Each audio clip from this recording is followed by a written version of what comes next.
It's April 24th, 1919 in Linton, Indiana.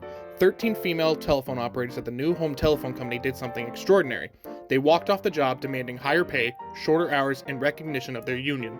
These demands were bold. The women pushed for an $8 a week minimum wage, an 8-hour day, and union recognition from their employer. This is not without reason, as working as a telephone operator in the early 1900s was intense. Operators had to connect calls manually on switchboards, which was an exhausting job that was under constant supervision, all for low pay and few rights. When the operators walked out, the company brought in replacement workers from Indianapolis to keep service running. This enraged the striking workers and union members across Linton, many of whom were local coal miners and labor supporters.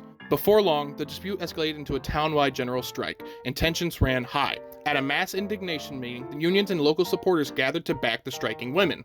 The situation became so volatile that Governor James P. Goodrich declared martial law and sent in the Indiana National Guard. Local citizens did more than protest. At one point, hundreds of residents marched on the telephone office to confront the strikebreakers and defend the operators. And the National Guard's arrival did little to calm things, as there were clashes between citizens and soldiers, and while shots were fired over the heads of the crowd, only minor injuries were reported. Under mounting pressure from the community and facing growing unrest, the governor agreed to withdraw the troops and appoint a committee to investigate and mediate the conflict. And after arbitration, the telephone company agreed to most of the workers' demands. Wages were increased, hours were reduced, and one of the strike leaders was appointed chief operator. What the company still refused, however, was what the operators had fought hardest for: official union recognition. Despite their gains, the new home telephone company continued to reject the union.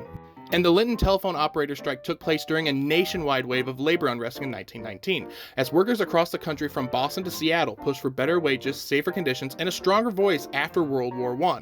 Their stand in Linton remains one of Indiana's most remarkable labor stories and women advocacy campaigns, and would lay the foundation for future change in policies and laws regarding union recognition, labor rights, and women's rights throughout Indiana. Hoosier History.